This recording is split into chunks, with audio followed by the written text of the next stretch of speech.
Welcome to Fireside Giants. My name is Zach with my co-host here, Anthony Rivardo. As you know, free agency has started for the Giants. Haven't done much signing Devontae Booker and retaining Austin Johnson. And we have a lot to talk about. And the first thing is Dalvin Tomlinson, losing him. This is the topic of this video today. And how they could potentially supplement his loss. Now, this is a major loss for the Giants at defensive tackle. You know, he really helped Dalvin Tomlinson helped Leonard Williams become a better player, really soaked in those double teams. And losing him is significant. You know, now we have to figure out how do we supplement that loss, who's on the market. The Giants did extend Austin Johnson, who did play a majority of his snaps at DT, but he's no Dalvin Tomlinson. You know, he's not an elite run stopper. He didn't collect 4.5 sacks last year.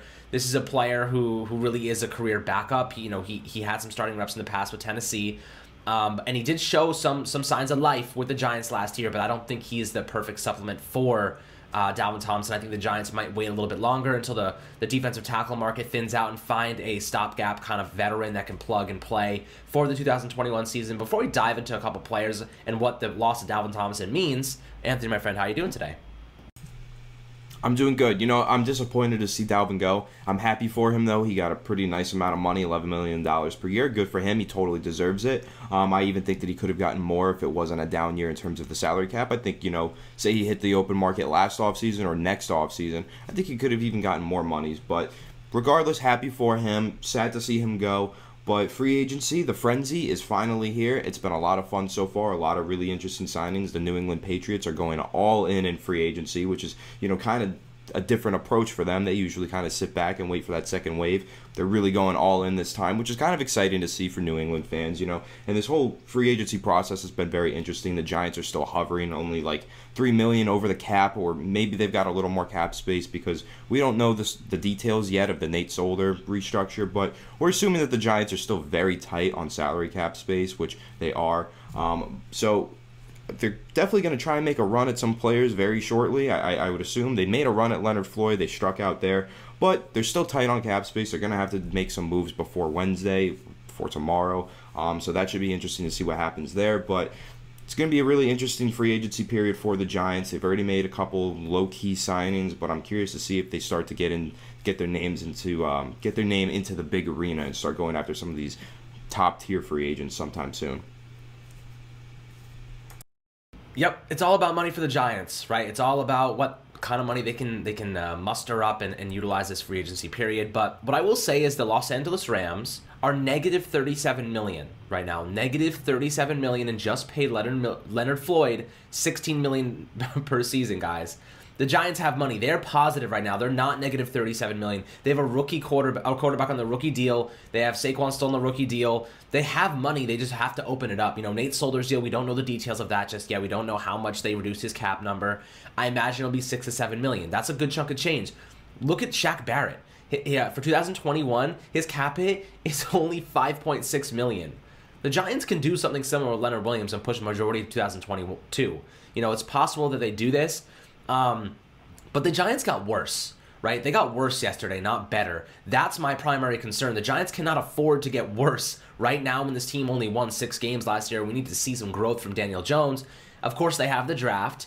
But, you know, the draft is always a crapshoot. You don't know if a guy's going to be super productive in year 1 or year 2 or year 3. They could be complete bust. You never know. Free agency allows you to plug some holes that you need, players in. And here's the Kenny Golladay news, is that teams are all involved. There's a couple teams involved with Kenny Golladay. I imagine the Giants and Dolphins are 2 of them. The Dolphins can obviously pay more than the Giants, but the Giants know that they really don't have a choice but to go after Kenny Golladay with everything they've got. I don't think they will, because there are other options on the market like Curtis Samuel, who I think I would be just fine with. The pass rush market's thinning out. Pretty much everyone's off the board except for Hassan Reddick as the primary guy. Maybe Jadeveon Clowney if you want to factor him in at that level, but I personally wouldn't. A majority of the options are gone. The Giants really need to make some moves now before the top 1 and 2 tiers are off the market. I just saw a rumor that the Giants have inquired about Juju Smith-Schuster. Please, Lord, don't let that be true. I do not want him. Personally, I mean, he's the most productive of the bunch based on statistics, but he's a distraction. With the way the Giants locker room has been developing, I really don't want someone to come in and really mess up that energy. So we'll see what happens with Juju in that kind of narrative. But When it comes to defensive tackle, Anthony, we listed a couple guys before the podcast. Kawan Short, Jarrell Casey, Jonathan Hankins, a nice reunion with him might be a possibility, and Corey Peters, a guy that you mentioned. I'll start with Kawan Short. He's a guy that's only played 5 games over the last 2 years, so Kawan Short would be a very cheap veteran stopgap for the Giants at defensive tackle. He's a Dave Gettleman guy from Carolina, traditionally a defensive tackle his entire career. The last time he had double-digit sacks, 2015, it's a DT. That's pretty damn impressive. He was a Pro Bowler 2018 most recently with 3 sacks over 14 games. So he has had some very, very good seasons in the past. Injuries have just really hit him hard the last 2 seasons. So he would definitely be cheap. Really a good option for the Giants there if they want to take a shot on a cheap player who has a lot of upside based on his past. But, Anthony, what do you think about Kawan Short? Do you think he might be a decent option for the Giants? And I could totally see Gettleman targeting him as a former player of his. I can surely see Kawan Short being an option because of that Dave Gettleman connection. Now, I'm not saying he would be, a great replacement to Dalvin Tomlinson. Dalvin Tomlinson's definitely the superior player. We're going to probably have a steep drop-off of talent at that zero tech nose tackle position with the loss of Dalvin Tomlinson, no matter who we sign to replace him, right? But Kawan Short, I think, is a decent player. He's a veteran. He probably is able to just step right in and play solid football, and that's really all you need at this point, because you're not going to replace Dalvin Tomlinson overnight, but you can definitely get a decent replacement that can get you average football, and that's pretty much what Kawan Short and the rest of these guys, really, that's what you're going to get with them. They're going to come cheap. They're going to be probably 1 year, $5 million at the max, right? And then you can get them to come in, play solid football, be good in the run game, and not really generate any pass rush productivity, which is totally fine. You're just going to rely on Leonard Williams, who you're about to pay a ton of money to generate that interior pass rush. You're going to rely on Dexter Lawrence to do that, and hopefully the Giants add a piece off of the edge, which they've been trying to do since free agency began yesterday, since the legal tampering period began. They've been really trying to get someone off the edge, but they haven't been able to do it yet. I assume they're going to try and make another run at someone today. I think Hassan Reddick is a name to keep an eye on. But in terms of Kawan Short, I like him. I think he's solid. If they sign him, I'm not going to complain about it. I'll be happy. But I'm also not going to be super thrilled about it. I think realistically, though, knowing Dave Gettleman, knowing his history, his draft history, I think there's a really solid chance that the Giants draft a defensive lineman within the first 3 rounds of the NFL draft. Of course, I'm going to throw out a name, Aleem McNeil. You all know him. We just interviewed him. I'm a huge fan of his. I think he would be a perfect fit for the Giants. I think that he can definitely play that zero tech or one tech role for the Giants, and I think that he would be a home run selection in the 2nd or 3rd round for the Giants if they decide to go that route and replace Dalvin Tomlinson through the draft, which I think is very likely that they do it through the draft, because Dave Gettleman loves to draft interior defensive linemen, and he's very good at drafting interior defensive linemen. So I think that's probably the route that they end up going.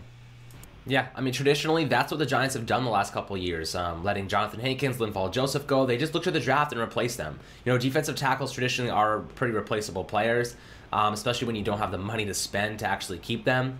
So the Giants have done this before. Aleem McNeil, is a phenomenal guy. We interviewed him, as Anthony said. He is such a great person. He really knows his stuff. We got some really great answers, so go check that out. It's on the YouTube channel a couple episodes ago. But for the most part, he is very diverse and versatile. He can play nose tackle, play the run at a very high level, but he can also shift over to 3-tech and 2-eye and be an interior presence and really help the Giants in that area. They could even get a little creative with moving Dexter Lawrence, using stunts with Aleem McNeil and Dexter Lawrence and Leonard Williams. You can do a lot of things there. There's so much potential with a guy like him. So I love that fit for the Giants. I know Anthony does, so we'll see what happens there. That would be really, really awesome to have Aleem make it to New York. That would be freaking sick. So regardless of that, I do think there are a couple other options on the board, Jarrell Casey being another one. He played 3 games last year, and he played 14 with Tennessee in 2019. Before last year, he was a Pro Bowl for 5 straight years. Okay, so Jarrell Casey is no joke. He can produce. And coming off a down year last year, I think signing him to a 2-year deal, maybe even a 1-year stopgap deal, might be a good option for them. Anthony, what do you think about Jarrell Casey? I think Jarrell Casey is probably a little past his prime at this point. I believe he's coming off of an injury, and he's not the player that he used to be. Yeah, he had those 5 Pro Bowl years. He was really solid when he was with Tennessee. He went over to Denver, I believe, wasn't exactly the same player, and probably never will be, But, again, solid guy, will get you solid run defending, can line up over the center, and play solid run support. Like, that's really all you need. Stopgap, 1-year deal, $5 million. That's what you're asking for, or what you're giving to these guys, and they're just going to fill in for a year until you find that long-term replacement through the draft at the defensive tackle position. So that's really all that I see with Jurrell Casey. Same thing with Quan Short. It's probably going to be my analysis for all of these guys. Solid run defenders are going to come cheap, and I'm happy if they just get one and it's a stopgap and they don't try and make it a long-term plan. If they were going to find one to be a long-term guy, it would have been Devon Godchaux, but he's signed with New England, so there's really no long-term answers at defensive tackle in this free agency class. And even if there were, I don't think that's where the Giants should go with their money. I think that they should really just get that stopgap guy. And I think Jurrell Casey, you could probably argue that he's the best stopgap guy. He's probably the most talented one. He's got the best career. Yeah, that's probably an easy argument to make. So, if they were to sign him, that would be exciting for the Giants. They're getting the best nose tackle veteran on the market. But again, all I want to see, a 1-year, cheap deal, $5 million at the max. Just get a stopgap at that defensive tackle position, and that's really all you need to do, in my opinion. Yeah, he's 31 years old. Look, in 2019, he had 5 sacks, 44 tackles, 10 quarterback hits. The guy can rush the passer from the interior. He can do well from a defensive tackle perspective. And that's kind of what I'm looking at right now. He's a guy that can rush the passer from the A-gap, which is very, very difficult to do. He can soak up double teams. He was just injured last year. A 1-year deal at 31 years old. He's going to be on 32 years old in a couple months here. I think is pretty reasonable for the Giants. If he would settle for 1 year, $5 million, they'd be getting potentially a better defensive tackle than Dalvin Tomlinson in terms of his ability to pass rush as well. But he's past his prime. Dalvin Tomlinson, I think, is going to get better, and Jurrell Casey's getting worse. So that's kind of like the 1-year stopgap. Draft a guy in the mid-rounds, develop him, and then inject him into the team next year. The Giants could also get a little more creative and move Dexter Lawrence to DT and then BJ Hill to 3-tech. They could do a couple things there. You still have Austin Jobson as a depth piece to compete at defensive tackle and keep Dexter Lawrence at 3-tech defensive end. So we'll see what happens here. A couple options. Jonathan Hankins, they could reunite with him. He's only 28 years old. So that's another person. He's almost 29. He played 16 games last year, had a sack, 48 combined tackles. He's more of a run-stopping presence, not much of a pass rusher. Kind of like Dalvin Tomlinson a little bit, but he's a big body, 6'3", 340 pounds. Corey Peters, a veteran. He was a captain for the Cardinals. We interviewed him at ESM, and he's a really great guy, really knowledgeable. He really knows how to keep a locker room together. So I think that could be a good veteran target. He's 32 years old, going on 33 soon. But again, he's older. That's a 1-year stopgap. He only played 9 games last year. But I do think if the Giants want a veteran guy who can control the locker room, be another leader in that unit, Corey Peters could be a great option for them. And just again, stopgap, 1 year, roll that over into a draft pick in the mid rounds, and then see what you can do. But that's kind of where I see the Giants going. Dalvin Tomlinson, losing him is a big deal for us because we don't know how that impacts Leonard Williams. That's my biggest concern, Anthony. How does Leonard Williams fare after losing his partner in crime? The guy that's right next to him with those stunts and really soaking up those double teams so he can have 1v1 in the 5-tech position, or just taking on tackles. So that's my biggest concern, Anthony. Do you think that Leonard Williams takes a hit because of this? And do you think that maybe that decreases his value to the Giants in terms of price point because Dalvin Tomlinson is now gone? I don't think it's going to decrease his value to the Giants in terms of price point. In fact, I think that they'll look at it the opposite. They'll say, we just lost one interior defender, we can't lose another, and they'll probably end up paying up a little bit more than they should for Leonard Williams. I think that's how they're going to look at it, though I do think that's kind of a backwards way of looking at it, right? Because you're right, when you're talking about Dalvin Tomlinson being there over the center, over the guards, right, and you're talking about then Leonard Williams to the side of him, you're talking about Dalvin Tomlinson being such a force that offensive linemen have to double team him, right? You're talking about double team rates is what you're talking about when you're asking, is Leonard Williams going to be hurt by this or what, So with Leonard Williams playing over there, he got a lot of opportunities in one-on-one blocking situations, right? He wasn't double teamed as often as he probably would have been if Dalvin Tomlinson wasn't there, because Dalvin Tomlinson was a true force. Like, offensive linemen had to key in on him and stop him from disrupting things, right? He is a huge body at that nose tackle position. So it opened up a lot of one-on-one matchups for Leonard Williams, which Leonard Williams is a great pass rusher, so he wins those one-on-one matchups. But, I think that his productivity, I said this anyway, I think it's going to decrease next season regardless. I don't think he's going to produce as much as he did last year. I think he's realistically going to hover around 8 sacks rather than 11.5. Could be wrong. Hope I'm wrong. Hope he ends up with 20 somehow, right? But I think he's going to hover around 8 sacks, and I do think the loss of Dalvin Tomlinson is going to have a lot to do with that unless they're able to properly replace him with a serious force through the draft, because I don't think they're going to get that serious force in free agency like I mentioned. But in the draft, they just might be able to. But I think that, you know, when you look at the double team rates last year, I think that Dexter Lawrence was also double teamed at one of the highest rates, right? So when you talk about him being double teamed that much, you're saying maybe the loss of Dalvin Tomlinson isn't going to have that huge of an effect on Leonard Williams because you still have Dexter Lawrence over there taking up double, triple teams, right? So yeah, I think it'll affect him, and it might hold him back a little bit in some situations, but overall, I don't think this is going to absolutely kill Leonard Williams' production and make him just a significantly worse player. I think it's just going to, you know, keep him hovering around the same area because, you know, you still got Dexter Lawrence soaking up double teams, which is huge, you know, and the continuity was huge. We've talked about that multiple times. We wanted that continuity, wanted to keep those 3 interior defenders together. It's not going to happen. Oh, well, that sucks.